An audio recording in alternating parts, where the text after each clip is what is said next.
Hello everyone, this is MCOM bringing you another episode of Dragon Age Origins. Last time, we managed to get out of the Brazilian forest. We enlisted the help of the Dalish Elves. We ended the werewolf curse. Off camera, I did go up to Verathorn here and bought a few pieces of armor. I think I might be the only one I bought armor for. I swapped out my helm. I've got some cured Dalish armor instead of rough Dalish armor. And sold off a bunch of stuff. Bought a couple of health poultices, injury kits, and that kind of thing. So now we're at better capacity. Thank goodness. Still injured, of course, because why not? Alistair there with a bunch of injuries. But we are now ready, I do believe. Let me take a look. The Mage's Treasure. I haven't finished that, so I do want to come back and take a look at those burial sites later. But I think we're ready to head back to camp for the moment, which is, yeah, this way. So we'll get back to camp, maybe talk some stuff over with our party, and see what happens from there. Why are you here? Excuse me? Obviously you are no priestess, but shouldn't you be running a shop or a farm somewhere rather than fighting? You think to tell me my place, Kunari? You are very brave. It is not done. But it is done. Do not be such a blind fool. I speak the truth. It is not I who is blind. Look around you, then. You see women throughout this land, fighters and mages both. That has yet to be proven. Which, that they fight? Or that they are female? Either. So I am not truly a woman to you, hmm? 'Tis good to know. I love those inter-party dialogues. Alright guys, let's head back to camp. We'll rest there. We'll take care of, The Blight. How will you end it? well, we have to fight the Archdemon, Sten. Is that all? It is surrounded by an ocean of darkspawn. How will you reach it? If you reach it, how will you slay it? You say you are a Grey Warden. I have heard stories of this order. What have you heard? Great strategists and peerless warriors. That is what we hear of the Wardens. So far, I am not impressed. What? You think you could do better? Yes. Interesting. But Sten was approving of it. Alright. Go ahead and save this up quick. I do have some gifts that I want to give out to some of our companions. Ooh, a songbook. Cool. Let's see. Fancy Scroll, Onyx, Andraste's Grace, the small white wildflower. We're gonna go ahead and give that to Leliana. Flowers? For me? They smell lovely, and there's something so familiar about them. These were my mother's flowers. She would sprinkle the dry petals amongst her clothes. Oh, they smell just like her. Thank you so much. Cool. Ooh, Inspired Minor Cunning. Leliana approves. What's the codex? Leliana takes care to honor the Lothering Cloister that took her in. Yeah, that's not part of that. Well, maybe it is. She takes care to honor the Lothering Cloister that took her in and keep symbols of Andraste's blessings close to her heart. Huh. Okay, and then what's the skill thing? Ooh, plot. Inspired Minor Cunning. Inspired by your leadership, this party member has gained a minor bonus to cunning. Oh, right. So your party members, when you get more of their approval, like Leliana is now at 38, interested. Ooh, interested. Then she gets bonuses to some of her stats, and it gets better the more stuff that, the more proving she is. Alright. Legacy White Shear. A single run of the Spirit. Spirit, okay. Painted Skyball. This almost perfect orb is made of a polished black stone and has been painted to look like the night sky, complete with constellations. Dalish Gloves, made with supple leather and lined with soft rabbit fur. Silver Medallion. Okay. Onyx Demon Statuette. Fancy Scroll. Okay, let's try gifting that to Leliana too. Why, thank you so much. Okay. And then that. I feel like Morrigan might appreciate this Onyx Demon statuette. A fine gift. Oh, she You does have my appreciate thanks. it. And perhaps the silver medallion? I am grateful. 'Tis thoughtful indeed. Okay. Yeah, we'll leave the rest of those gifts for now. Morgan's getting a little bit warmer towards me, I think. So let's talk with Sten. Yes. I have a question for you, Sten. I am hardly surprised. Why did you come to Ferelden? To answer a question. What was that question? The Arishok asked what is the Blight. By his curiosity, I am now here. Don't you have to report back then? Yes. When are you going to do that? Never. I cannot go home. You can't go home? Why not? It doesn't matter now. Can we move on? We keep the Darkspawn waiting. I wanted to discuss something you mentioned. Speak then. What did you mean about fiends in Saharon? Ours wear the faces of men. That's cryptic. Darkspawn, abominations, plagues, and storms. Men are far more dangerous than these. One moment of betrayal can bring more ruin than an earthquake. You know this. So they're traitors. They are Tal-Vashoth. They say they are Grey Ones. True in the knowledge of themselves. They are gaping holes where men used to be. Nothing can fill them. Oh, what do they want? I don't know. There was a village in the mountains of Saharon. Farmers. They grew cinnamon and nutmeg trees in perfectly ordered rows. There would always be one person waiting, a foreman, a harvester, rank didn't matter. Often they would say nothing. Simply watch as we worked to examine the empty house, a new one each time, that had once been the home of a colleague, a friend. We always made a point of searching. Now and then a body would turn up in a river eaten by rain and crows. More often we found nothing. Even in the worst parts of the jungle, the villagers would send someone with us to see the tiniest piece of bone or cloth. Anything contained the possibility of their lost friend. Must we speak of this? We could be fighting something. I had another question. Very well. Why do the Tal-Vashoth fight you? Isn't it the nature of a wound to bleed? I have no more answers than you. Why do we fight the Darkspawn? Why do the Darkspawn fight us? Don't the Tal-Vashoth give reasons, though? Now and then. Do the reasons matter? It makes little difference to those they fight. Tell me then, why do you fight? Well, I fight to defend my people. In the Antam, we are told of the enemy. Assume he loves as you love, hates as you hate, and fights just as hard as you. It's a lie, of course. But does that matter, so long as you stand and believe you know your enemy? The Tal-Vashoth wish us dead, and we wish to go on living. The point of our war is war. I had another question. Very well. Actually, that's enough for now. Then I suggest we move on. Okay. Let's go. As you wish. Interesting. Ooh, Sten approves some more. That's decent. Alright. Thank you, Sten. Very enlightening. Alistair. What do you need? I'd like to ask you something, Alistair. Ask away. What can a Templar do, exactly? Essentially, they're trained to fight. The Chantry would tell you that the Templars exist simply to defend. But don't let them fool you. They're an army. The other main purpose for a Templar is, of course, to hunt mages. To that end, we train in talents that drain mana and disrupt spells. So couldn't others learn these talents? Perhaps, but there usually isn't much of an opportunity. The Chantry keeps a close rein on its Templars. We are given lyrium to help develop our magical talents, you see. Which means we become addicted.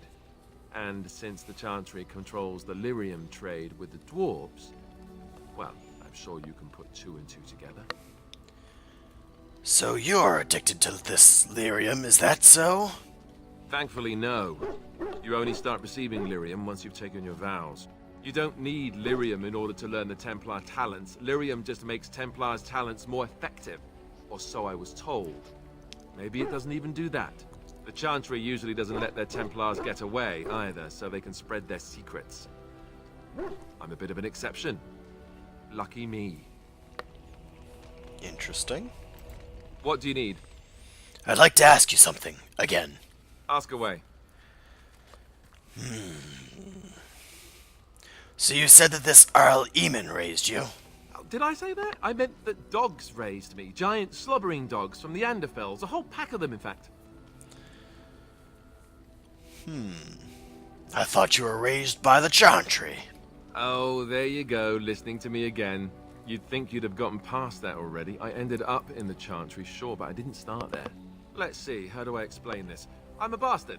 And before you make any smart comments, I mean the fatherless kind. My mother was a serving girl in Redcliffe Castle who died when I was very young.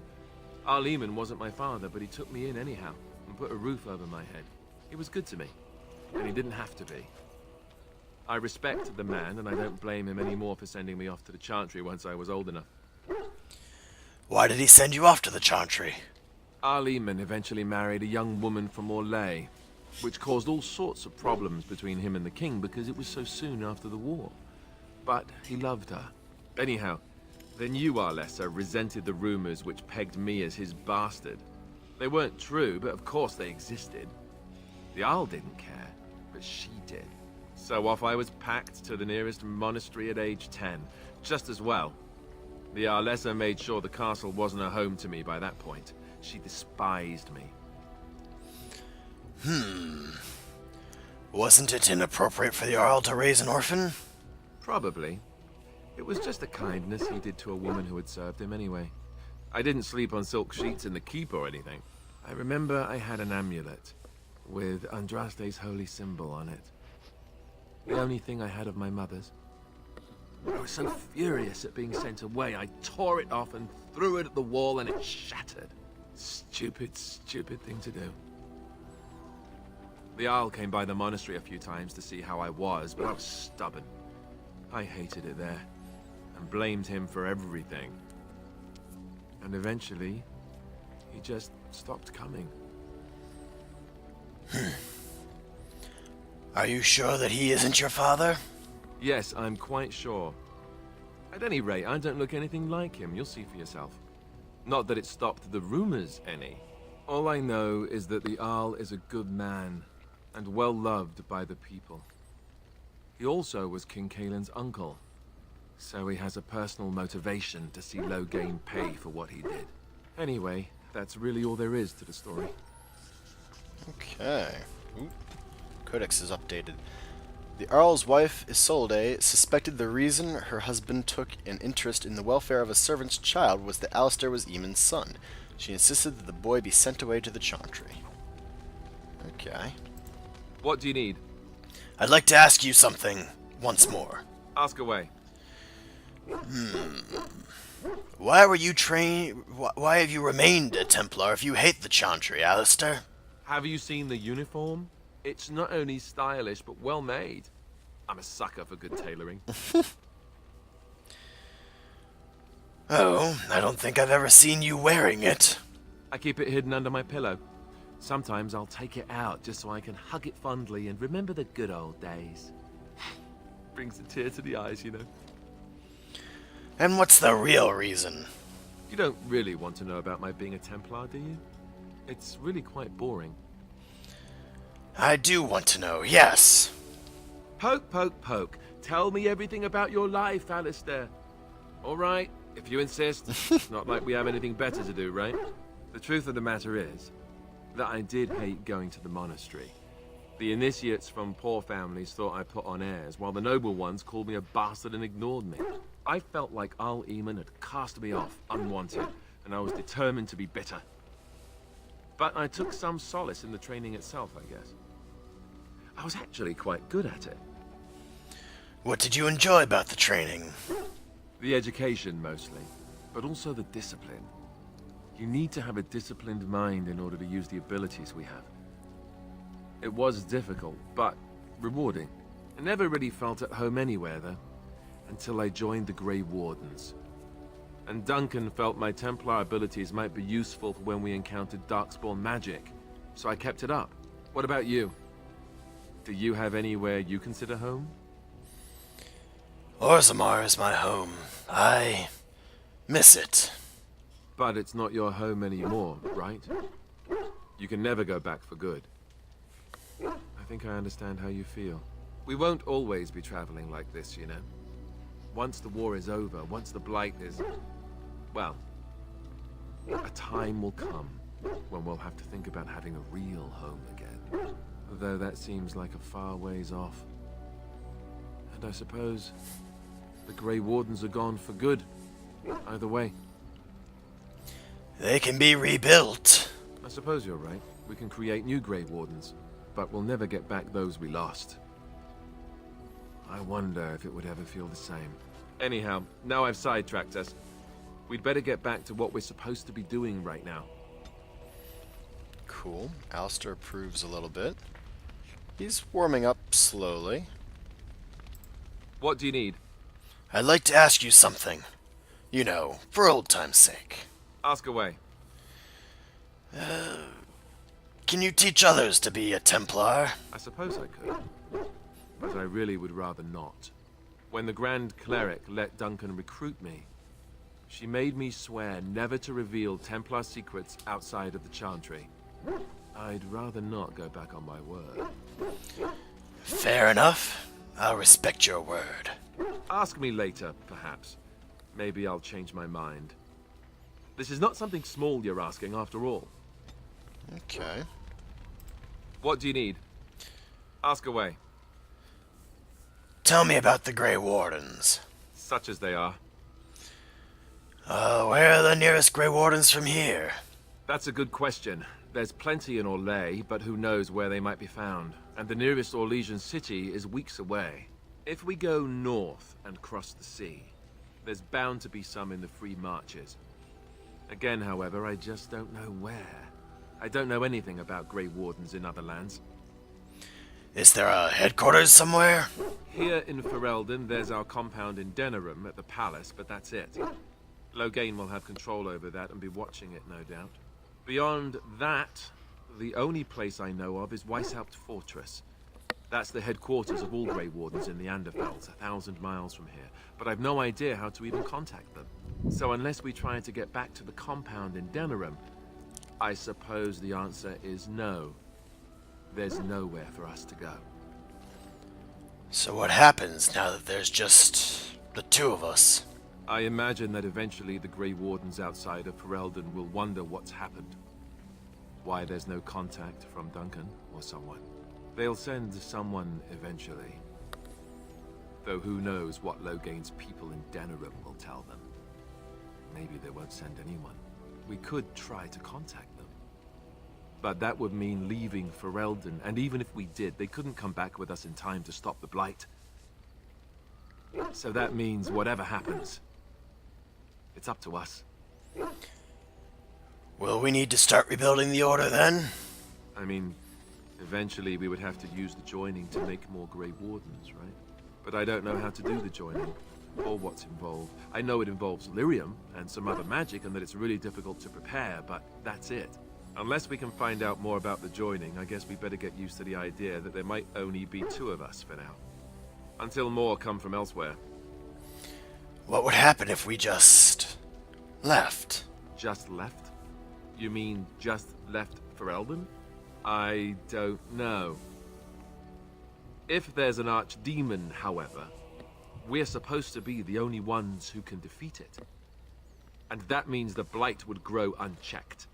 Eventually, other Grey Wardens in Orlais and other lands would hear about it, and they would come to fight it, but they wouldn't come in time to save Ferelden.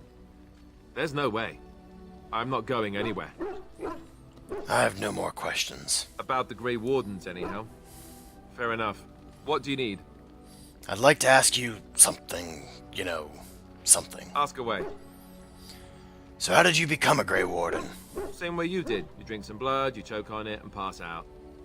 You haven't forgotten already, have you? I meant before that. Let's see, I was in the Chantry before. I trained for many years to become a Templar, in fact. That's where I learned most of my skills. Yes, so you mentioned before. It's really for the best. I'm not exactly the Chantry type, if you haven't noticed. I don't think I would have made a very good Templar. The Grand Cleric didn't want to let me go. Duncan was forced to conscript me, actually, and was she ever furious when he did. I thought she was going to have us both arrested. I was lucky. You think that, this is better than being a Templar? Oh, I suppose the Chantry life is good enough for some. Here, we have the chance to fight against the Blight. To actually do some good instead of sitting in a temple somewhere. I'll always be thankful to Duncan for recruiting me. If it hadn't been for him, you know, I would never... I wouldn't have. I'm sorry. I shouldn't have brought him up. No, it's... I'm sorry. I shouldn't be... It's fine. He died a hero. They all did. Come on, let's go. I think I'm done talking. Alright. That was everything with Alistair. Let's see, who else should we talk to? I don't need to talk with Sparky there. How about Leliana? I was just thinking about what happened to the elves, and I'm reminded of a song sung to me many years ago. It was when my mother died, and this wise elven woman comforted me and told me that we shouldn't fear death or hate it. Death is just another beginning. One day, we must all shed our earthly bodies to allow our spirits to fly free. The Chantry says we return to the Maker. And that is something to take joy in, no?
Wow.